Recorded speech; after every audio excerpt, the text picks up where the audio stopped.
Bueno, yo les voy contando a los que están acá mientras tanto. La idea, lo que queremos hacer es hoy, mañana y probablemente pasado mañana, oír una mirada diferente del tratamiento y de las bases moleculares de lo que se está hablando ahora de COVID.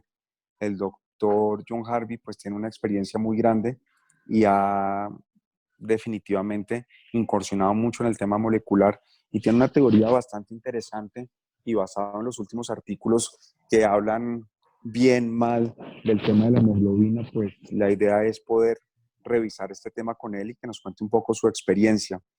Mm, Adicionalmente, mañana probablemente tenemos también a las 3 de la tarde, yo les comparto ahora el, el link de la reunión. Vamos a tener un doctor de Manizales también que nos va a hablar sobre el tema del ácido hipocloroso. Bueno, ya tenemos al doctor John Harvey. Bienvenido, doctor John Harvey Gaviria. Para los que no lo conocen, el doctor John Harvey es dermatólogo, es una persona muy apasionada por el estudio y se ha dedicado gran parte de su carrera a investigar un poco más allá de lo que vemos a nivel superficial y dedicarse mucho a la parte molecular. El doctor John Harvey, como les estaba contando, ha estado muy activo en este momento investigando con un grupo interesante de la Universidad de los Andes, de la clínica de Marley. Y pues es un placer tenerlo, doctor John Harvey. Les estaba contando a todos más o menos la idea de estas reuniones, de que mañana de pronto podemos hablar del ácido hipocloroso. Y pues si al final tenemos preguntas, qué chévere poder hacerlas y poder tener toda la información necesaria. Entonces, no siendo más, les voy a pedir el favor a todos que apaguemos micrófonos, que apaguemos cámara para que la señal nos funcione bastante bien y quedamos en sus manos, doctor John Harvey. Muy bienvenido. Perfecto. ¿Me estás oyendo bien, Nicolás? Aló. Perfecto, se está oyendo perfecto, sin ningún problema. ¿Y se está viendo ya la pantalla? Sí, vemos un paisa pintosísimo, de todo, No. mejor dicho, sí, todo perfecto. No, pero la conferencia. No, la conferencia está viendo. La charla no se está viendo, un minuto. Yo pongo aquí. Nicolás. Doctor Julián, porfa, apáguese su micrófono, porfa. Se está viendo la charla, Nico. No. Sí, pues. Silenciar, renombrar. A ver. Listo, aquí estoy. Ya. Doctor Julián, necesitamos apagar su micrófono para que no interfiera con la conferencia, porfa. Y la cámara. Y la cámara. Aquí estoy escuchando. Espérate, Nico, que no me estoy aquí extraviado para montar la conferencia. Un minuto. Ya. Ahora sí.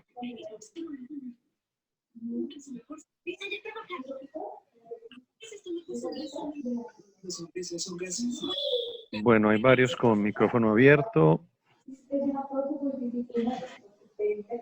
Nicolás, ahí se ve ya la sí, ahí pantalla. Estamos viendo la pantalla con el ajedrez. Quiero pedirles el favor a los que no han cerrado el micrófono en la parte inferior izquierda de la pantalla, pueden apagar el micrófono. Doctor Julián, por favor, ponerle el micrófono en rojito. Listo. El juego del ajedrez, tan antiguo y tan conocido por todos, en donde se nos enseñan cómo son los movimientos. Sabemos que el rey se puede mover un solo cuadro, que la dama o reina se puede mover como todas las fichas, excepto como el caballo, el alfil y sus movimientos diagonales, la torre, el peón, el caballo, en fin. Este juego del ajedrez que la mayoría, si no todos, alguna vez practicamos, me puso esta semana en un reto particular porque en esta situación de confinamiento me puse a enseñarle a mi hijo a jugar ajedrez. Y un niño de 6 años, quien yo suponía iba a poder derrotar en los primeros juegos. Hizo el juego como a él le dio la gana y hemos terminado varias veces en tablas. ¿Y esto qué tiene que ver? Que estamos enfrentados con un enemigo creyendo ¿Basta? nosotros que ¿Qué tiene? conocemos absolutamente todas las herramientas, pero No, ya no ese quiero más. enemigo está jugando con nosotros en las herramientas de él. Y por eso tenemos que repasar los elementos de la biología básica, en donde el más importante de ellos es el complejo redox, que es el núcleo de la maquinaria metabólica, en donde dos moléculas que se encuentran, siempre se están encontrando moléculas, una de ellas dará electrones, es la que se oxida, y la otra lo recibirá, es la que se reduce. Cuando ustedes vean entonces por ahí en un diagrama el NAT y después el NADH, se acordarán que el que tiene el H es porque recibió el átomo de hidrógeno y por eso quedó reducido. Y cuando en nuestra mitocondria, que es donde se realizan estos intercambios de oxígeno, se va a producir como impurezas de ese intercambio, estas especies reactivas del oxígeno, que aquí estoy listando unas pocas, pero quiero que pongamos atención en estas, que serán las más importantes en el transcurso de la comprensión de los fenómenos oxidativos e inflamatorios que suceden en el cuerpo. El ion superóxido y el radical hidroxilo. Este ion superóxido tenemos muchas formas en el cuerpo de controlarlo y de limitarlo. El radical hidroxilo no. Tenemos muy poquitas, por esto es el peor. Este es el peor de las especies reactivas del oxígeno o radicales libres. Y se forma por una reacción que se llama reacción de Fenton, que necesito que la miren con detalle, porque en esta reacción de Fenton, un peróxido de hidrógeno se suma a un hierro férrico para producir oxígeno y hierro ferroso, y ese hierro ferroso que se junta con el peróxido de hidrógeno va a producir otra vez hierro férrico y empieza esta cascada de eventos que van a llamarse radicales hidroxilo, que como les dije, son los que producen un estado de envenenamiento general del sistema de oxidación porque no hay forma de contrarrestarlos. Pero ni todos los radicales libres son malos, ni todos los antioxidantes son buenos. Recordemos entonces cómo funcionan. Y esto es importante porque hoy que estamos hablando del universo del estrés oxidativo, de la inflamación, y hoy verán algo de la microbiota en estos tiempos de pandemia viral, veremos cómo todos los sistemas están interconectados entre sí y cómo probablemente las dificultades que estamos teniendo es porque no identificamos esa complejidad propia de la biología para creer que funcionamos en un sistema totalmente lineal. Un motor de un carro necesita combustible y oxígeno para producir energía. Sin aire y sin gasolina, el motor no produce energía. Y el costo de esa producción de energía es la liberación del smog. En la mitocondria, el combustible se llaman carbohidratos, proteínas, al igual que el oxígeno, que también producirán energía, igual que el motor, y allí se produce el smog o impurezas derivadas del metabolismo mitocondrial. De tal forma que esta combustión que se da en la mitocondria se basa en lo que he dicho desde el principio, que es la oxidorreducción, donde el que da electrones se oxida y el que recibe los electrones se reduce. Y esto mismo que explica que en la mitocondria se origina la vida, al igual que en este órgano, que así se considera hoy en día, que es la membrana celular, nos habla de la paradoja de la vida aeróbica, porque ahí se origina la vida, pero ahí mismo se origina la muerte. Es donde sus alteraciones están desencadenando todos los problemas que tenemos hoy. Y en esta membrana celular en particular estamos viendo la cascada de eventos que están matando a las personas con el COVID-19. Entonces, cuando ustedes tienen que inspirar oxígeno, lo que se produce son tres tipos de reacciones a nivel de su célula, en la cual en las tres se va, en una se suma un electrón para formar radical superóxido, cuando se suman dos electrones se forma peróxido de hidrógeno y cuando se suman tres electrones se forma agua y el radical hidroxilo, que es el que se forma por esa reacción de Fenton, y este radical hidroxilo tenemos poquiticas herramientas y además se necesitan no solo por pocas, sino por muy sofisticadas para poder controlarlo y para poder limitar su daño. Entonces, en la evolución, desde que éramos bacterias unicelulares hasta lo que somos hoy en día, aparecieron las enzimas antioxidantes definidas como moléculas ávidas por ser antioxidantes. Miren la definición. antes que se dañe el DNA o la membrana celular. Antes que el óxido dañe el núcleo o la membrana celular. Son 3 las enzimas antioxidantes: superóxido dismutasa, catalasa y glutatión peroxidasa. Y tenemos muchos otros antioxidantes que son los que nos refieren nuestros pacientes de sus lecturas cotidianas o de Google, y adicionalmente los antioxidantes que las mamás nos recomiendan desde chiquitos, que son los sistemas antioxidantes no enzimáticos. Ya hablamos de las enzimas antioxidantes.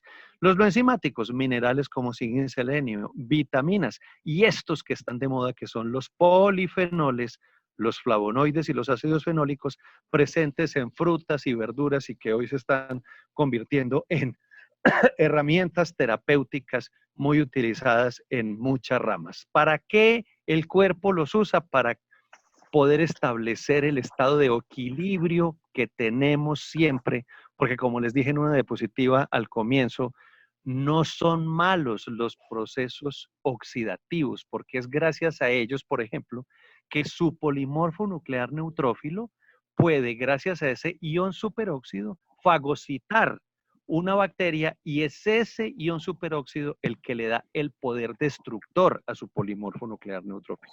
Entonces, miren que estar en equilibrio es fundamental, porque necesitamos que estas especies reactivas de oxígeno, estos radicales libres, destruyan nuestros enemigos, pero adicionalmente sirvan como señales moleculares de nuestros amigos. Pero cuando miramos esta compleja diagrama que ustedes ven aquí de lo que pasa en la mitocondria, y los quiero simplificar porque es absolutamente claro, en donde ustedes inspiran y ese oxígeno que inspiraron hace que por una oxidasa se pegue un electrón y se forme con un electrón O2 punto rayita, radical hidroxilo, que gracias a la superóxido dismutasa, por eso se llama ion superóxido, perdón, radical hidroxilo no, ion superóxido, ion superóxido, la superóxido dismutasa lo dismuta y lo convierte en peróxido de hidrógeno. Y a partir de este peróxido de hidrógeno, inmediatamente y en forma secuencial, se activa la glutatión peroxidasa para producir oxígeno y se activa la catalasa para producir agua y oxígeno. Cuando esto funciona bien, todo regio y todos felices. El problema es que cuando esto no nos funciona bien, ¿qué es lo que pasa cuando se inicia el proceso de envejecimiento?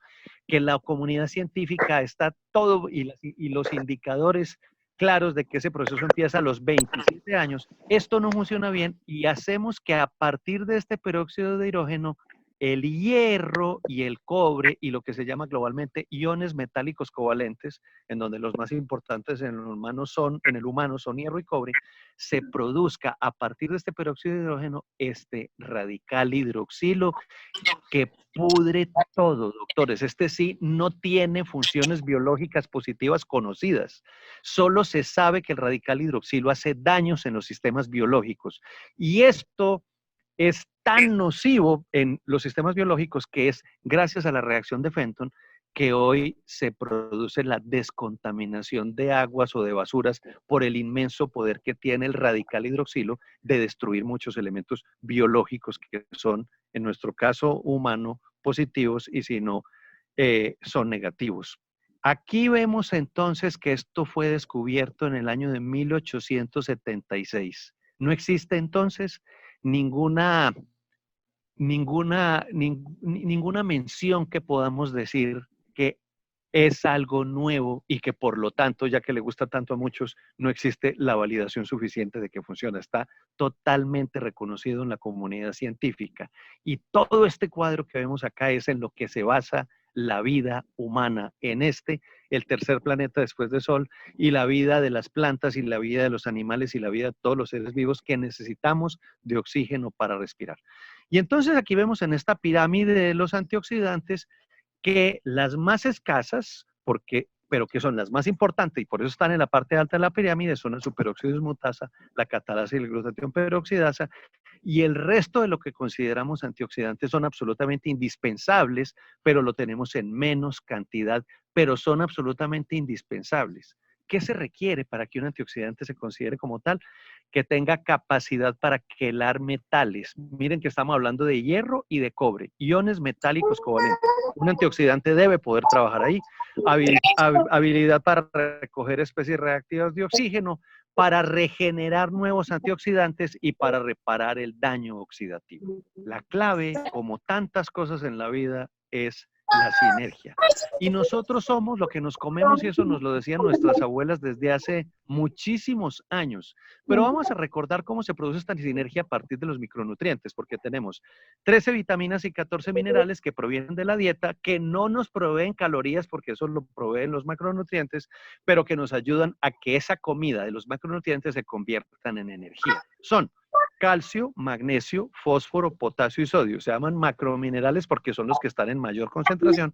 Y los otros son los minerales traza, que están en menores concentraciones, pero que son absolutamente indispensables para que, trabajando en sinergia, participen en que tengamos funciones celulares normales de metabolismo, de función inmune, de función cognitiva, salud ósea. Y es esa sinergia la que hace realmente posible que podamos resolver todas las funciones metabólicas de nuestras células. Entonces aparece el concepto de deficiencia y de insuficiencia, en donde la deficiencia de un micronutriente, como estos que menciono aquí, por bajo consumo, produce un déficit intracelular que se va a llamar enfermedades. Ya las hemos conocido y hoy en día se ven escasamente: el escorbuto, el beriberi por déficit de tiamina, el raquitismo por déficit de vitamina E. Pero cuando tenemos insuficiencia, lo que hacemos es que consumimos el nutriente, pero por debajo de los requerimientos diarios, y esto no nos produce una enfermedad con un nombre, sino que nos produce es esto, la inflamación. Y entonces entramos en un nivel que hoy la comunidad científica llama inflamación crónica de bajo grado. Y esa inflamación crónica de bajo grado es la responsable, gracias a que no comemos bien, de una lista larga de trastornos inflamatorios que se están volviendo pandémicos hoy en el mundo. Doctor John Harvey, Cuéntame. un momento. Por favor, quiero pedirles a todos que apaguen los micrófonos. No sé, hay alguien que tiene el micrófono abierto. O John Harvey, ayúdame, que tú eres el director de la reunión, tú los puedes apagar desde ahí. Hay un iPhone prendido. Un iPhone, y había dos doctoras también que lo tenían prendido para que se pueda oír bien. Perdón, yo lo puedo apagar desde aquí un minuto. Sí. Silenciar, pero quedó un segundo, ya me fijo. Un minuto. Control, pero me da miedo. Ah, no, me silencié fui yo. Un minuto. Te estamos oyendo. Sí, ya me están oyendo, pero Sí, me había silenciado. No. Pero parece ser que ya todo el mundo está en silencio. Bueno. Ustedes aquí pueden ver... Una reunión, una conferencia. Ay, sí, Osiris, apágate el teléfono, por favor. El micrófono, no el teléfono, el micrófono. Bueno, entonces, miren. Ustedes aquí pueden ver lo que está pasando hoy en los Estados Unidos de América. Y pueden ver cómo el ideal de consumo cotidiano de estos nutrientes, llámense granos enteros, vegetales, frutas, comida de mar, aceites, fibra, potasio, están todos por debajo de lo ideal, todos. Mientras que las calorías que provienen de ácidos, de grasas sólidas y de azúcares, 280%, los granos refinados 200%. Y esto produce lo que llaman en la Universidad Estatal de Oregon la Standard American Diet, o SAD, la dieta triste. Y esa dieta triste, cuando se pretende reemplazar con lo que venden en la calle de suplementos nutricionales, miren ustedes que esto es lo que se consigue en el mercado norteamericano en términos de suplemento. Tampoco alcanzan al 100% de las necesidades diarias. Y cuando lanzan al mercado productos, no se sabe por qué algunos de ellos se intimidan y no son capaces de ponerle a todo el 100% de los requerimientos mínimos diarios para poder tener la vida. Y aquí les muestro un avión. ¿Por qué? Porque resulta que los seres humanos creemos que los aviones vuelan por las turbinas. Los que no están metidos en el mundo de la física, realmente no sabemos que el avión funciona porque el aire le otorga a las alas del avión la sustentación con la cual él está en el aire. Entonces es el aire, no solamente el que le da la vida al humano y el que permite que el avión vuele, sino el que permite que la mitocondria, gracias al oxígeno, cumpla su función. Pero la mitocondria merece un capítulo aparte en esta consideración de esta charla, porque es en ella donde se produce el estrés oxidativo, como ya les conté, pero es donde nace el concepto de la inmunidad innata. Entonces empezamos a ver cómo hay una integración ya entre mitocondria, estrés oxidativo e inmunidad innata, y empezamos a hablar ya de la complejidad de la ciencia que nos saca de los argumentos lineales, en donde una mitocondria funcionando mal, lo que va a producir, perdón, un minuto, una mitocondria funcionando mal, lo que va a producir es el disparo del sistema de inflamasomas para que nosotros tengamos un proceso inflamatorio mayor. Una mitocondria funcionando mal puede producir especies reactivas del oxígeno que va a activar respuestas inflamatorias y que va a activar genes que se van a encargar de que tengamos inflamación. Y entonces allí empezamos a hablar del impacto que tendrían los antioxidantes en el envejecimiento del sistema inmune que consideramos normal con el proceso de envejecimiento. Y sin embargo vemos viejitos que envejecen bien y viejitos que envejecen mal como consecuencia de que pueden tener en ese estrés oxidativo, es decir, en esa inflamación, un balance que mantenga también balanceado nuestro sistema inmune. Y entonces empezamos a comprender que hay cosas que se conectan y que esto se origina y que se pretende explicar con esta teoría endosimbiótica del origen de las organelas, que es una teoría supremamente especial porque nos habla desde el año de 1967 que la mitocondria, tal cual la tenemos hoy en seres superiores y pluricelulares, o en humanos o en hongos, es una acomodación, es una ultra especialización de una bacteria. Cuando éramos bacterias unicelulares y nos volvimos seres pluricelulares, esos seres pluricelulares agarraron todo su funcionamiento de la bacteria para volverlo una mitocondria, y eso es lo que se llama la evolución de las mitocondrias. Y en esa evolución de las mitocondrias vemos cómo la mitocondria tiene su ADN como lo tiene la bacteria, cómo la forma de duplicación mitocondrial es exactamente igual a la bacteriana, y cómo esto que tenemos los eucariotas, o sea, plantas, hongos y animales, en las plantas los llamaríamos cloroplastos, son los que se encargan de toda la función de producción, no solamente de energía, de estrés oxidativo, sino, y esto es supremamente importante, el origen de nuestra respuesta inmune innata. Y entonces estamos hablando de antioxidación y empezamos a hablar de las señales del redox, y alguien nos dice, como este artículo, que cómo es que ellas son mediadas por la microbiota intestinal. Empezamos otra vez a recordar el papel de las bacterias, ya no de nuestra microbiota como un primo de la bacteria, de nuestras bacterias en el intestino para regular las señales del sistema redox. Y vemos como en esta publicación de la revista Nature nos recuerdan que la teoría de la desaparición de la microbiota está completamente relacionada con la epidemia de enfermedades crónicas de hoy, que no es más que la epidemia de inflamación de hoy. Y en este artículo de Cell, que es una fantasía, nos describen todo el rol de la microbiota en la inmunidad y en la inflamación. Entonces, miren, doctores, que empezamos a tener una cantidad de cosas que se conectan. Oxidación con inmunidad. Inmunidad, oxidación con mitocondria. Mitocondria con inmunidad. Y mitocondria bacteriana, microbiota con inmunidad y con inflamación. Y vemos trabajos espectaculares que nos describen cómo la microbiota comensal participa en el proceso de respuesta contra los virus.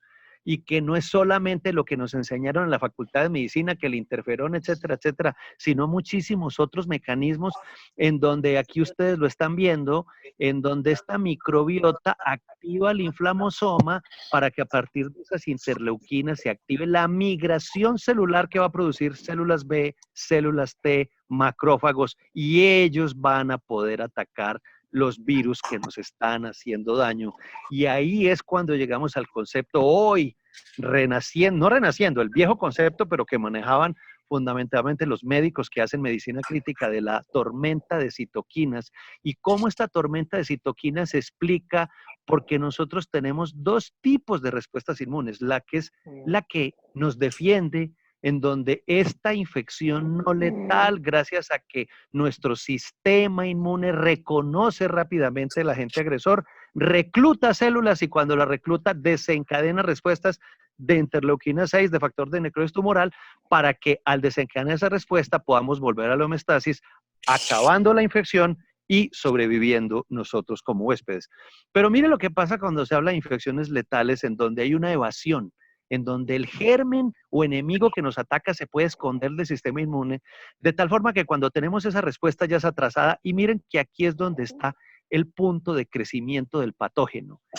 Cuando se identifica rápido, frenamos su crecimiento, y cuando retrasamos su identificación, él prolifera, pero además, cuando el sistema detecta ese atraso, lo que produce es una respuesta exagerada para alcanzarlo, porque dice, Dios mío, nos invadieron, multipliquen la acción contra el enemigo, y esa respuesta exagerada es la que se va a llamar tormenta de citoquinas.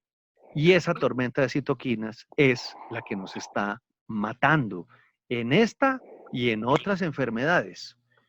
Pero como esta enfermedad es particularmente sensible en el pulmón, tenemos que mirar que desde hace rato, este es un artículo del 2015, nos hablan de los macrófagos alveolares y de la microbiota pulmonar que están completamente interconectados, y nos hablan otros artículos de cómo la microbiota comensal mantiene los macrófagos alveolares con la producción apropiada de ciertas citoquinas que incluso contribuyen a la actividad antitumoral, y vemos cómo todos estos mecanismos que ustedes ven allí están interconectados y son múltiples, hay múltiples cosas que participan. No es la biología, entonces, doctor, es un mecanismo lineal, sino un mecanismo complejo. Y ese mecanismo complejo nos lleva a esto que es el eje intestino-pulmón. Y el eje intestino-pulmón está ya conectado con el eje intestino-cerebro. Nosotros los dermatólogos hablamos del eje intestino-cerebro-piel. Y esto, cuando se refiere a lo que ustedes ven en este título, el lugar para la comunicación entre los órganos, gracias a las bacterias y a este eje intestino-cerebro, nosotros vemos cómo perfectamente, y ustedes lo ven aquí, cómo el sistema inmune del pulmón tiene su sistema inmune una bacteriobiota, una micobiota, hongos, y una virobiota, que hacen parte cotidiana de él. Lo que nos habían enseñado en nuestras facultades de medicina, que los órganos todos eran estériles, excepto donde hay colonización bacteriana de suyo, o sea, tracto gastrointestinal. Ustedes los otorrinos que están tan con toda la cavidad oral y toda la cavidad nasal, hoy en día sabemos que son muchos más los órganos que tienen una microbiota, micobiota, virobiota, y que esta microbiota, virobiota y micobiota está hablándose con la que tenemos en nuestro intestino, y cuando se habla, se da esto que se llama la interacción entre el huésped y la microbiota, y la conversación entre reinos, entre el reino gastrointestinal, el reino pulmonar, el reino del sistema nervioso central. Y entonces vemos, doctores, cómo esta realidad de la ciencia es la que no estamos viendo en el momento de la epidemia, porque estamos persiguiendo otro tipo de cosas y estamos repitiendo los mismos errores, y los mismos errores que repitieron en Italia lo repitieron en España, y la mortalidad no bajó un ápice, no bajó un punto, no bajó un solo punto por repetir las mismas herramientas. Y entonces hablamos del impacto de la microbiota del pulmón en la disbiosis y en la inflamación. Y aquí, ¿qué es lo que nos muestran? Nos repasan todos los elementos que acabo de describirles que interactúan de las bacterias entre su pulmón y su intestino. Y este artículo que ya se los había mencionado, les va, apúntenlo, tómenle una foto, revísenlo, porque les va a dar una perspectiva completamente nueva de lo que ustedes hacen. Van a ver ustedes que esos niños que ustedes permanentemente han operado toda su vida, que porque tienen unas amigdalitis a repetición, lo que tiene es una disbiosis de cavidad oral, y que cuando ustedes les arreglan la disbiosis con probióticos, el muchachito va a eliminar su problema para siempre. Entonces, hay muchas cosas, doctores, que nos han enseñado y que nos enseñaron en su momento como lo que había. Pero hoy lo que tenemos es cosas que nos empiezan a acercar a este problema y que nos van a revelar más. Porque miren que ustedes han visto que el elemento biológico de medida de peor pronóstico es el incremento de la ferritina. Y que el paciente que tiene ferritinas altas es un paciente de pésimo pronóstico en esta epidemia del COVID-19. ¿Y qué es la ferritina? Una proteína transportadora de hierro, pero que ni siquiera es para transportarlo, es para guardar ese hierro cuando hay en exceso. Y cuando entonces hablamos de ferritina, hablamos de hierro, y cuando hablamos de hierro, miren lo que hablamos, lo que tenemos aquí, cómo los metabolitos microbianos ejercen una acción de señal para la homeostasis de su hierro sistémico, doctores. Como otra vez vemos que todo se integra en un concepto en donde ustedes pueden ver aquí perfectamente que muchas personas afectadas de anemia de muchos años, cuando se hacen una reparación con probióticos, se mejoran de su anemia. Pero la ferritina es un epifenómeno. Epifenómeno es una palabra fabulosa en biología, ¿saben por qué?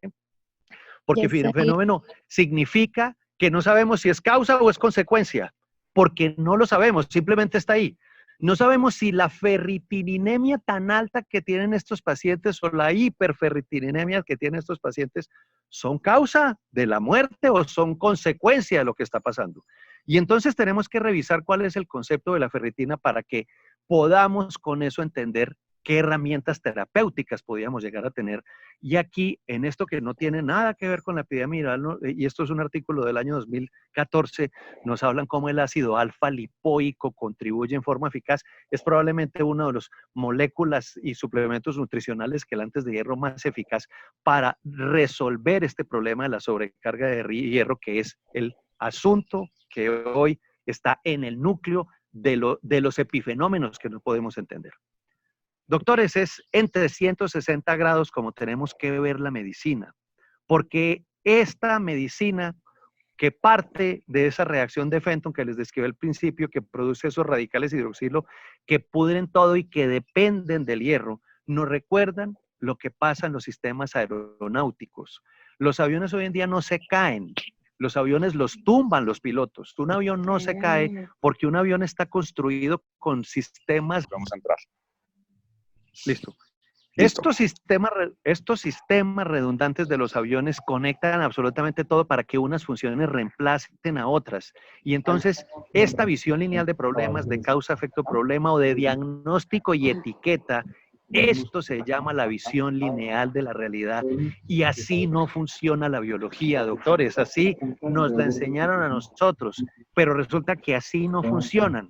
Por eso es que la frase de Albert Einstein en estos tiempos de pandemia tiene más valor que nunca. Locura es hacer la misma cosa una y otra vez esperando obtener diferentes resultados. Seguimos repitiendo los mismos protocolos de los chinos, de los italianos, de los españoles y la gente se sigue muriendo exactamente igual. En esta evaluación de 360 grados pretendíamos repasar la oxidación, la microbiota, la inmunidad en un elemento en donde es absolutamente clara la palabra contexto, porque así funciona la biología. La biología funciona en contexto. Por eso, los que sentimos un particular desprecio por la medicina basada en la evidencia, lo hacemos desde una perspectiva filosófica, porque la medicina basada en la evidencia es medicina lineal, que no considera contextos, que obliga a que todo el mundo tenga que reproducir los mismos mecanismos, y la imbecilidad es repetir, óigame, y ya validaron eso, lo validaron en términos lineales, pero nos salimos por completo del contexto biológico particular. Por eso es que hay esperanza, porque ya hay grupos de personas que están entendiendo esto de los contextos y están descubriendo, por ejemplo, ustedes ven aquí estos dos tanques de guerra.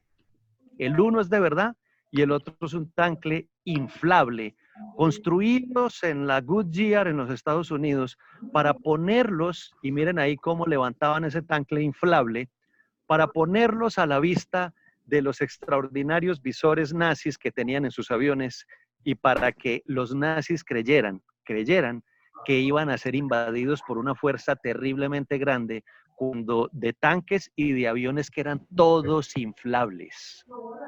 Esto es lo que se llama estrategia y nosotros como humanos podemos copiarla, podemos hacerle creer al virus que lo vamos a fregar, que tenemos una gran cantidad de cosas que nos defienden como nuestro sistema inmune, que está mediado por nuestro sistema oxidativo y que está controlado y regulado por nuestra microbiota. Entonces la idea es, hay que hacer algo, hay que hacer algo. No podemos quedarnos de manos cruzadas esperando a que nuestros papás, que son diabéticos o que son hipertensos, sean el blanco fácil de este bicho. Lo que sucede es que tenemos que partir de un concepto fundamental y es que lo lógico, que es lo que yo les describí a ustedes, no siempre es la verdad. Y si lo lógico no siempre es la verdad, lo lógico, les decía, no siempre es la verdad. Y vemos toda esta enumeración de argumentos y de algoritmos llenos de sentido lógico, pero muchas de las cosas lógicas cuando las vamos a ensayar resulta que no funcionan. Pero en estos momentos realmente de angustia científica estamos obligados a que podamos contribuir en algo a aliviar el riesgo que tienen fundamentalmente nuestros seres queridos. Porque a todos nos preocupan nuestros abuelos, nuestros tíos, nuestros cuñados, nuestros hijos que tienen cualquiera de estos elementos que se han descrito como elementos, como cosas que agravan la inflamación. Y nos preocupamos porque cuando vemos que se nos muere alguien joven, como este dolor inmenso que tuvimos con el doctor que se murió de la Clínica Colombia, pero yo lo veía en las fotos y veía un hombre con una obesidad central que puede ser discreta, pero que es generadora de inflamación y que esa generación de inflamación está en el núcleo, como un cocodrilo esperando que su víctima llegue para que se la coma sin hacer mucho ruido. Y entonces, basados en la ciencia, estamos haciendo una sugerencia. Es la que uso yo, la que usan mis padres, la que usan todas las personas y amigos y mis pacientes que me están diciendo. Un cóctel de probióticos que tiene que múltiples cepas. ¿Y qué es múltiples cepas? Hay que considerar una que se considera la directora de orquesta. ¿Qué es? ¿Qué es una microbiota, doctores? Una microbiota es ni más ni menos que una orquesta en donde ustedes tienen el oboe, la flauta, el saxo, la batería, etcétera, etcétera, etcétera. Y cada una da un tono distinto, que es lo que produce la melodía. Pero esta orquesta no funciona solita, necesita alguien que la dirija y está más o menos la comunidad científica de acuerdo en que el director se llama Bifidobacterius infantis.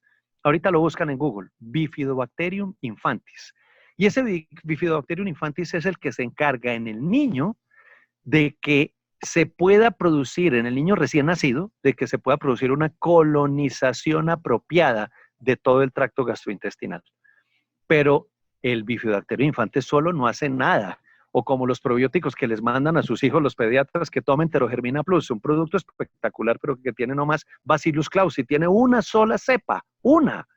O que Floratil tiene una sola cepa que se llama Saccharomyces boulardii. No, doctores, esto es un cóctel.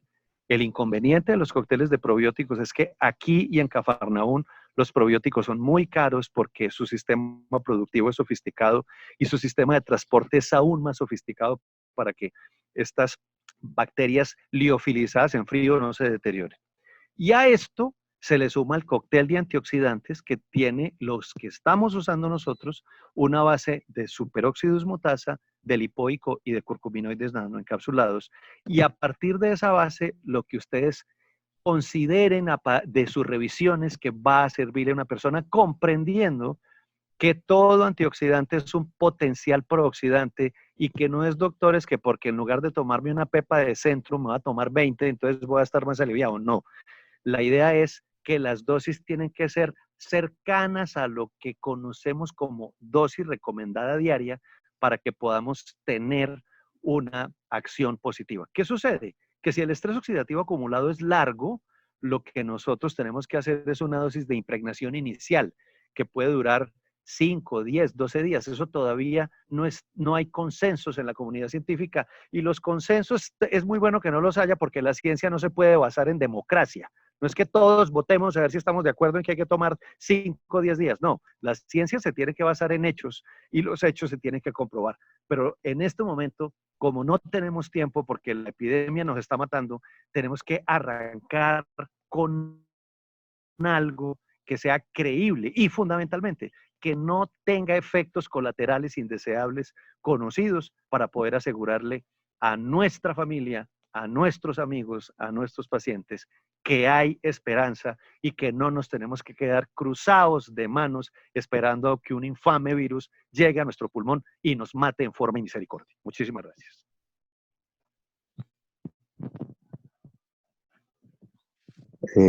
Doctor John Harvey, pues nos deja con una cantidad de dudas increíbles, me parece muy bien. Yo no sé si usted tenga tiempo para contestar algunas preguntas en este momento, porque yo sí creo que muchos de nuestros asistentes tienen dudas y le gustaría preguntar alguna cosa.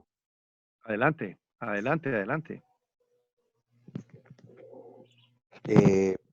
Porfa, quiero que levanten la mano para que podamos hacer la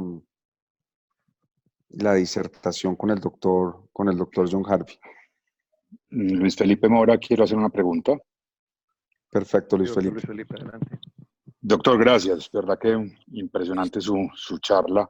Nos deja en ascuas y esperando que haya una segunda parte de cuál es la esperanza, tengo dos inquietudes. La primera, hoy en estos días hay una cantidad de dietas, entre ellas la cetogénica, que está muy de moda y que está promocionando el consumo exagerado de grasas, sin un consumo adecuado de nutrientes básicos como los que conocemos. ¿Qué opinión le merece esto, doctor, en cuanto al sistema inmune, lo que usted está hablando? Oiga, una pregunta espectacular, porque me pone en un escenario de confrontación con los que vienen defendiendo este tipo de herramientas que se salen de digamos, de la lógica del funcionamiento, pero que tenemos que reconocer que podrían eventualmente modificar eso que hablé yo ahí de los contextos. Entonces, esas dietas funcionan bien, uno ve que la gente baja de peso, pero el peligro, vea, en este momento, cuando a mí me han llamado a preguntar esto, vea, usted está haciendo eso, yo les sugiero a mis pacientes, suspéndala en este momento de epidemia, y si quiere la empieza después, cuando ya no tengamos riesgo, pero no incrementemos, por lo menos en teoría, lo que produce inflamación. Y el problema es que el principal modulador de la microbiota es la dieta, es el principal. Entonces, siendo el principal, si producimos unos notables cambios en la dieta, produciremos unos notables cambios de la microbiota. Y esos notables cambios pueden ser positivos, un upgrade positivo para la microbiota, o pueden serlo no tanto. El tema es que apenas estamos determinando en esta dieta cetogénica cómo es que cuál es el perfil de esa nueva microbiota, si es una microbiota proinflamatoria o no. Y mientras no sepamos eso, mi sugerencia es suspéndala mientras estamos en la crisis de la pandemia, y si quiere la reinicia después, pero no tengo más herramientas para poder, digamos, dilucidar con claridad lo que usted me quiere preguntar en esos términos. Pero el asunto es, si tiene alguien que conoce con la dieta, suspéndala. Acá me están haciendo una pregunta, John Harvey, que ¿qué probiótico recomienda y a qué dosis? Vean, yo uso, los probióticos vienen cepas, Bifidobacterius infantis, Lactobacillus acidófilos, Lactobacillus rhamnosus, Lactobacillus, bueno, en fin, toda una larga lista. Entonces lo que hay es marcas. Entonces yo les digo las que yo uso. Yo utilizo Alflorex, que es una marca que tiene Bifidobacterius infantis, es la única que lo tiene. Utilizo iflora, que viene, es un producto que viene liofilizado y viene en nevera con Lactobacillus acidophilus y Lactobacillus rhamnosus, que son, digamos, el componente más importante de esto. Lo complemento con, hay una marca chiquita que venden en Colombia que es de un laboratorio que se llama Orbi. No tiene ni página web, es una empresa chiquita, pero que trae estos probióticos y es chistoso porque los traen de Hungría. ¿Se acuerdan ustedes de los bacilos húngaros y todo lo que hubo?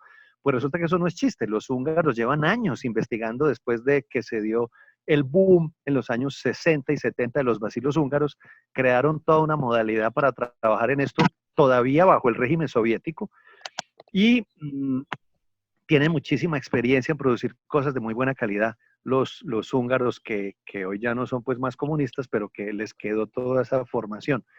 Esta empresa tiene unas marcas que se llaman Bioflor, Bioflor Masticable, Ecolbiotic, que tiene una ventaja, es que son productos muy buenos y que no tienen los costos muy altos de las otras. Está, por supuesto, el Heptavis, que el Heptavis es otra que usan mucho en gastroenterología en términos de diarrea. Y hay muchas más. Entonces, lo que a ustedes les toca es irse ahorita para la farmacia, mirar cuáles son las que hay y mirando las cepas, construirse un cóctel que les sea conveniente. ¿Cuál es la idea? Miren, esto es muy importante, es que la producción de una bacteria para la venta de un probiótico se hace con una técnica que es liofilización. ¿Y qué es la liofilización? La liofilización es la deshidratación en frío. Es un procedimiento tan sofisticado que en el mundo, por ejemplo, solamente hay dos plantas que son liofilizadoras de café. Una que queda aquí a 20 kilómetros de mi finca, donde estoy en este momento en Chinchina, y otra en Brasil. Y liofilizar en frío es una cosa absolutamente espectacular porque usted logra conservar muchas de las propiedades que el calor destruye. Pero resulta que a pesar de eso, la bacterita es como si cuando la deshidratan en frío, que es una bacterita que queda más o menos así, chupada. Y esa bacteria se debe reconstituir. Y no se sabe al día de hoy de cada tableta o de cada frasco de bacterias que ustedes se tomen, cuántas se reconstituyen. Sí se sabe de la enterogermina, porque la enterogermina viene en bacilos vivos, o sea, no es la bacteria, sino la espora, perdón, no en bacilos, sino en esporas. Entonces la espora es el predecesor. La espora ustedes se la toman y la espora se va a convertir en la bacteria que es el Bacillus clausii. Entonces la enterogermina es una buena herramienta porque esa sí se sabe que lo que ustedes se tomen, todo se le va a mejorar. Entonces esto, ¿cuál es el mensaje? Que como no sabemos el cóctel de probióticos, hay que darlo en forma abundante y repetida, hay que darlo al desayuno, al almuerzo y a la comida. Desayuno, almuerzo y cena, que son los que nos van a asegurar que si se recomponen de la fórmula que tú te tomes, el 20%, el 50% o el 100%, tú siempre tengas la cantidad que debes tener para que ellos empiecen a hacer la función biológica positiva, que la vamos a notar adicionalmente en nuestra digestión cotidiana. Ahí es donde vemos, porque todos cuando vamos a tomar los probióticos así, en dosis altas, no la llamamos alta, la llamamos de impregnación, desayuno, almuerzo y cena, por lo menos 10 días seguidos, ustedes van a notar cómo los que tienen trastornos en su digestión se les mejoran y se les mejora notablemente. No hablo de trastornos del tipo de la diarrea, sino del que no tolera cierta comida, del que tiene mucho reflujo, etcétera, etcétera, etcétera. Y esto es un indicador clínico de que sus probióticos sí le están sirviendo. Y cuando le están sirviendo a uno clínicamente es porque están sirviendo en toda la cascada de eventos inflamatorios que describí en la charla.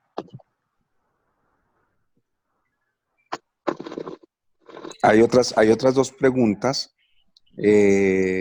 Por acá alguien está diciendo que si por favor hace la cara de cómo sería la deshidratación si la hacen con calor, que la otra estuvo muy divertida. Pero bueno, preguntan que, Estuvo bueno. que si el ayuno intermitente impacta la microflora y la inflamación de forma positiva o, no, o negativa y por qué, y que si deberíamos tomar entonces superóxido dismutasa oral o no deberíamos tomarla. ¿Cuál nos recomendaría entonces para recomendarle a nuestra familia? Preguntan acá. Bueno, en términos de antioxidantes, superóxido dismutasa solamente hay una patente en el mundo. Esa patente se llama, en Francia, que es un producto francés, se llama Glisodin, también se llama en México Glisodin, y en Colombia, en América Latina solo existe en México y en Colombia, y la lanzaron hace como 2 meses en Brasil. Acá se llama AUX Therapy. Resulta que el AUX Therapy es un producto que por su vocación, porque los franceses que la lanzaron fue en envejecimiento cutáneo. Ustedes la van a encontrar es en todas las tiendas de piel. Ahí es donde está. No la van a encontrar fácilmente en droguerías de cadena, pero sí está en todas las cadenas de tiendas de piel. El AUX Therapy depende del nivel de inflamación que cada uno crea tener, cómo se debe tomar el primer frasco. Eso es muy importante, porque la idea es aprovechar el primer frasco para tener la dosis de impregnación. Entonces, mi sugerencia es, si usted es diabético, tómese 4 tabletas al desayuno, 4 cápsulas y 4 cápsulas al desayuno, al almuerzo. O sea, 8 al día, el primer frasco. Y a partir de ahí, las va a bajar progresivamente a 3 y 3 hasta que se vaya a tomar 2 cápsulas al desayuno. Pero si usted siente que no es una persona muy inflamada, que no está obeso, porque inflamación es sinónimo de obesidad, de diabetes, bueno, de síndrome metabólico en términos globales, de inactividad en términos globales, de sedentarismo. Hoy se sabe que el sedentarismo en términos de inflamación y de riesgo cardiovascular es exactamente igual en términos estadísticos que fumar. Entonces, si usted es muy sedentario, tiene que hacer esa dosis de impregnación inicial, pero acompáñela de zinc y de selenio. En el mercado colombiano, el zinc y el selenio de mejor calidad, y no tengo conflicto de intereses, es porque lo uso, se llama Acevital. Y el Acevital es un zinc y un selenio de origen orgánico, que pues se nota que es orgánico porque es un zinc y un selenio caro. Entonces, eso es lo que yo hago para acompañar. Y ya en lo que nosotros estamos haciendo como grupo de investigación, en lo que llamamos aquí el grupo de Manizales, es las preparaciones magistrales que las tenemos y las preparamos para nosotros porque nosotros tenemos todo un departamento de nanotecnología y en ese departamento de nanotecnología podemos revolver todo lo que queramos porque la tecnología nano nos permite cosas que nunca se hubieran podido hacer y en eso pues siempre aprovecho para hacer la propaganda de que el centro de investigaciones más grande de la República hoy queda en la ciudad de Manizales, en donde hay más de 200 PhD trabajando en 1 kilómetro cuadrado en puras estrategias de investigación para el desarrollo económico, no es estrategias de investigación para mejorar el estatus docente, sino para el desarrollo económico del país. Entonces, trabajamos en ese equipo y en ese grupo para poder crear lo que tenemos ahorita, que son unas formulaciones magistrales que tienen ácido lipoico, superóxido dismutasa, nanocurcuminoides, y esto también por la ocasión que tiene nuestra investigación, porque es más fácil cuantificarla en la piel, pues los que conocen y saben de esto son los dermatólogos, que es realmente a los que se les llega con el mensaje y se les cuenta cómo funciona. Pero la inflamación realmente, la inflamación de la piel, la investigamos porque la podemos medir, la podemos cuantificar y la podemos seguir. Pero la inflamación de la piel es la misma que en el pulmón, es la misma que en el corazón, es la misma que en toda su cavidad orofaríngea, es la misma que en el cerebro, es la misma que en el intestino, que en las arterias, que en los músculos. Es la misma. Entonces, doctores, todo esto es perfectamente extrapolable. Nosotros, insisto, lo hacemos en piel porque investigar en piel es muy fácil. Cualquier persona se deja sacar un folículo piloso para investigar, cualquier persona se deja hacer una biopsia en la nalga para investigar, pero pues es muy trabajoso convencer a alguien que se deja hacer una biopsia hepática o renal para mirar qué es lo que está pasando en términos antioxidantes con unos suplementos nutricionales. Pero podemos decir que es perfectamente extrapolable y tenemos la documentación que nos lo confirma. Perfectamente por lógica, pero insisto, no todo lo que es lógico es verdad. Perfecto. Acá hay otras 2 preguntas que me parecen interesantes. Una, yo creo que va relacionado con lo que nos acabas de contar, que es en niños con dermatitis atópica, ¿al cuánto tiempo se ven los cambios en la microbiota, haciendo un esquema de cada 8 horas y si hay alguna evidencia que se bloquee en el caso de usar esteroides orales? Y la siguiente pregunta es, más o menos yo creo que es la que tenemos todos. Entonces, resumiendo, así como haciendo un checklist, ¿cuáles serían las 3 indicaciones que nos recomienda para estar más saludables en estos tiempos de coronavirus? Y la dirección y el contacto para adquirir la fórmula magistral de la que nos estás hablando. Se cortó en un momento. Que las 3 cosas que tú me dijiste fueron cuáles, porque se te cortó, no te oí.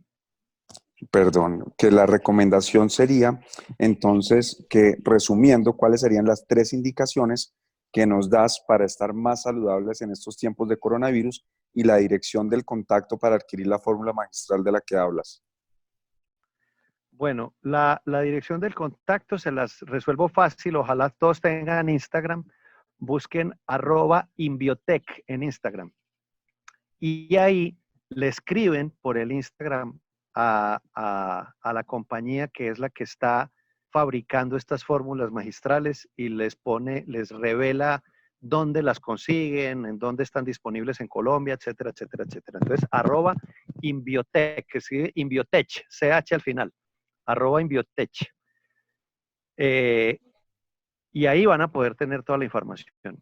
Muchas gracias por preguntarme por la dermatitis atópica, porque la dermatitis atópica, la rinitis y el asma son 3 manifestaciones que son el conjunto global de la atopía, en las cuales hay innumerable, pero innumerable documentación que nos habla del beneficio de los probióticos.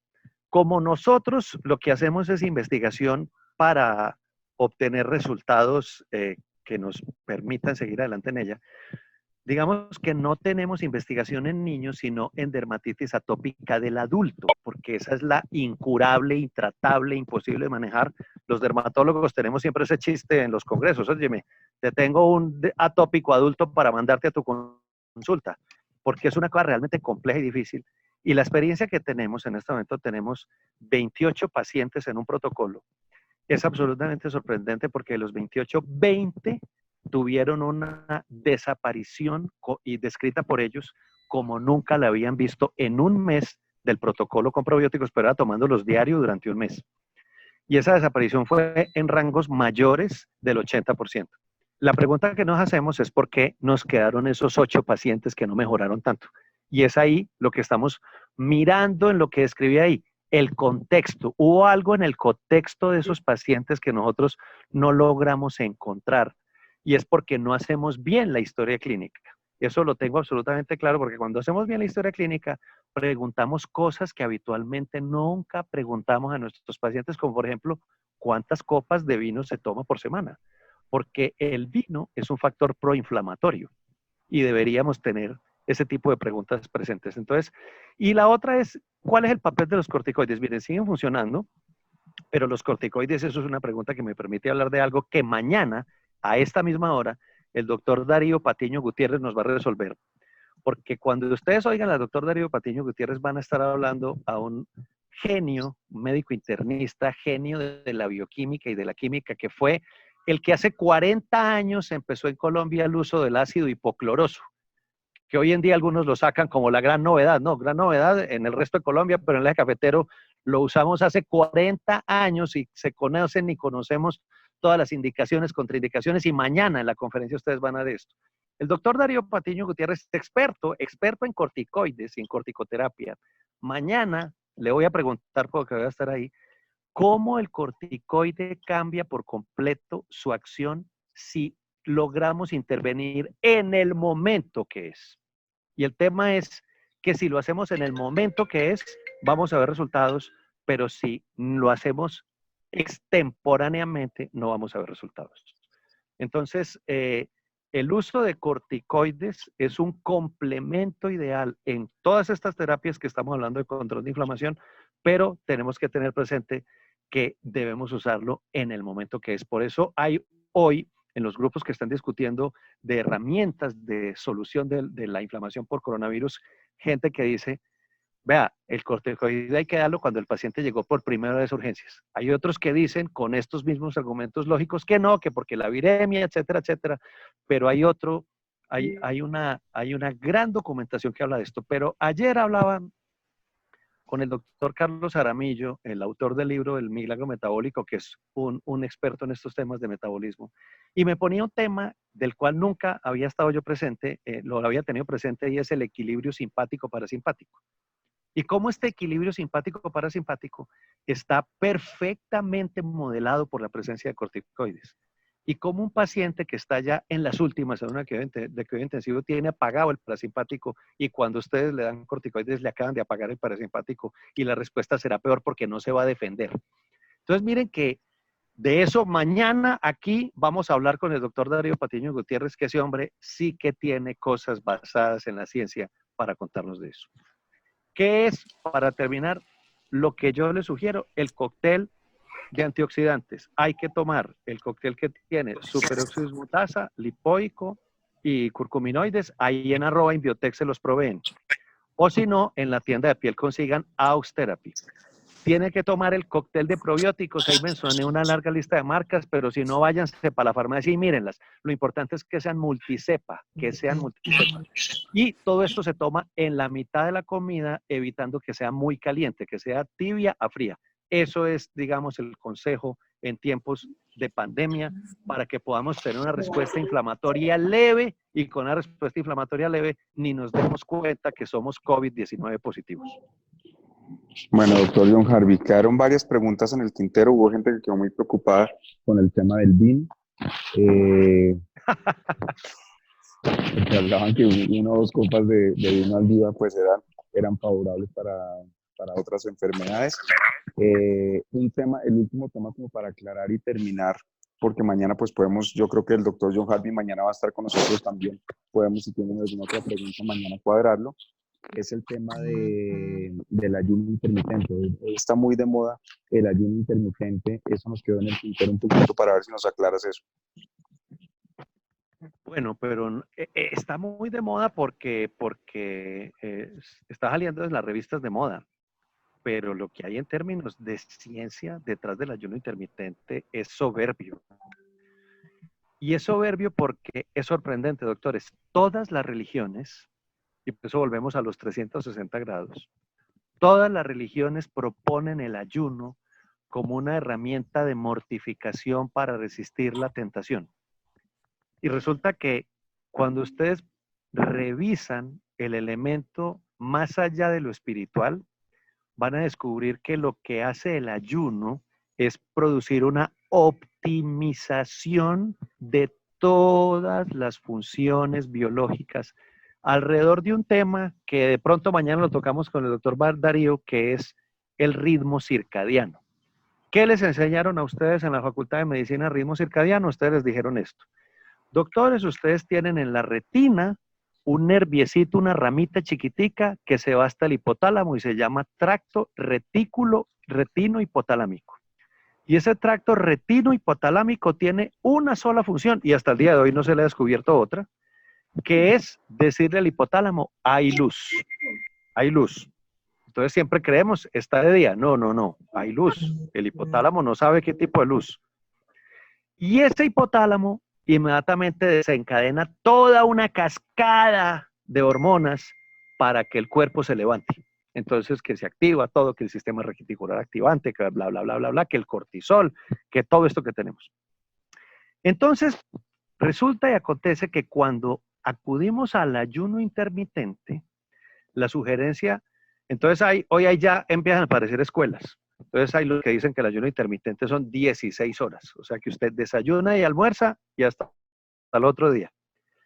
Y los que estamos metidos en esto y los que somos dragones, decimos, no, ¿cuál 16 horas? Mi última comida es a las 6 de la tarde y yo desayuno al día siguiente a las 7 de la mañana, 7:30. O sea, tengo 13 horas y media de ayuno. ¿Qué es lo que sucede cuando usted tiene esas 13 horas y media de ayuno, entendiendo que esa última vez que usted comió a las 6 de la tarde, o sea, yo por ejemplo ahorita en la finca tengo cosecha de papaya, entonces solo estoy comiendo papaya. Cuando usted tiene una comida frugal y sana a las 6 de la tarde, que le acompañe ese ayuno de esas 13 o 14 horas, usted va a producir un upgrade de todos sus sistemas biológicos y de todos sus sistemas celulares, que va a permitir que todas sus células se les sincronice el reloj circadiano. Porque es que el ritmo circadiano no es este que les conté ahorita, sino que cada célula tiene un ritmo circadiano. Recuérdense ustedes de la fisiología del corazón. El corazón tiene un marcapaso natural, que es el nódulo sinusal, y ese marcapaso produce la famosa despolarización del todo o nada. Así funciona el hipotálamo. Él manda una razón a todas las células del cuerpo y cada una de las células del cuerpo se va a sincronizar con ese horario. Eso va tan avanzado que hoy hay investigaciones que comprueban, esto es en animales, todavía no en humanos, que cuando usted se le desincroniza el reloj circadiano del hepatocito, usted se vuelve hiperlipidémico. O sea que las dislipidemias, que el endocrinólogo nos dice, es que su hígado está produciendo grasa, está produciendo colesterol y a tomar atorvastatina. No, a tomar atorvastatina no. La dislipidemia, usted la podría regular haciendo que sus hepatocitos volvieran a conectarse con todo el reloj de todo el día. Los estudios en animales son muy buenos y yo tengo uno en mi mamá, que como mi mamá, pues es la mamá de uno, se deja ensayar todo lo que uno quiera, le hicimos una regulación de hepatocitos utilizando ácido lipoico y superóxido de dismutasa, y sus niveles desproporcionados de dislipidemia le bajaron a unos niveles de dislipidemia ya manejables desde el punto de vista médico. No es que quedó normolipémica, pero sí le bajó su colesterol pues de 500 y sus triglicéridos de 900, le bajaron a las cantidades en donde ya se puede tomar su atorvastatina 1 o 2 veces a la semana. Porque esto, doctores, yo no soy vegano, esto no se trata de que desapareció la medicina como la conocemos, no, eso no es verdad. Tenemos todas las herramientas. Nosotros damos en llamar esto el encuentro de la medicina alopática con la homeopática y con todo lo que hay. No es que estemos confrontados unas con otras, es que cada uno está manejando solo pedazos de la verdad. Y resulta que la verdad es la verdad. No es tu verdad ni es mi verdad. No es eso. La verdad es la verdad. No es que cada uno tenga su verdad, sino que cada uno tiene una porción. Entonces, hoy lo que estamos haciendo, y el ayuno intermitente, insisto, contribuye notablemente en eso, es bajar con el ayuno intermitente los parámetros que producen inflamación. Miren, hoy en día, por ejemplo, cuando se habla de alteraciones del circadiano, se habla del smog social. ¿Y qué es el smog social? El smog social no es más que salir a comerse a las 10 de la noche un bife de chorizo de 500 gramos. Porque resulta que la biología del ser humano no está hecha para eso, pero la del argentino sí. Esto también estamos conectados con la Universidad de Buenos Aires, porque los argentinos salen a comer carne a las 10 de la noche y no les pasa nada, pero un colombiano no es capaz de comerse un filete a las 10 de la noche, porque el argentino, y se llama Roberto Yermoli, el internista que investiga esto en la Universidad de Buenos Aires, Roberto me dice, nosotros tenemos ya una microbiota que tiene más bacterias proteolíticas que el resto de personas en el continente, y eso es un tema adaptativo. Pero eso ya es hilar muy finito y alargar de pronto la conferencia para otros temas que son fascinantes, pero que son toda la medicina del siglo XXII. Bueno, doctor John Harvey, pues yo creo que quedamos muy, muy satisfechos con esta conferencia. La verdad es un concepto diferente. Pienso que es algo que podemos hacer todos de una manera fácil, y si nos está ayudando y hay evidencia científica, pues es una opción increíble con toda la explicación que nos acaba de dar. Espero que mañana podamos terminar de resolver varias de las dudas que tenemos, y de verdad bienvenido. Muchas gracias por estar con nosotros. En nombre de todos le queremos dar las gracias, como siempre. Bienvenido a nuestra sociedad, y nada, pues sigamos adelante para ver cómo salimos todos adelante. Doctor Nicolás, esto ha sido un inmenso gusto compartir con ustedes. Muchas gracias por sus preguntas, y todos los que quieran hacer más preguntas, @JohnGaviriaC en mi Instagram. Ahí estoy completamente a su disposición para que sigamos resolviendo y podamos ofrecerle, insisto, podamos ofrecer algo. La idea es no nos quedemos de manos cruzados esperando a que nos llegó el enemigo y nos acabó, porque hay herramientas basadas en la ciencia que podrían ser útiles, entonces no nos podemos negar a usarlas. Perfecto. Muchas, muchas gracias. Una feliz tarde a todos.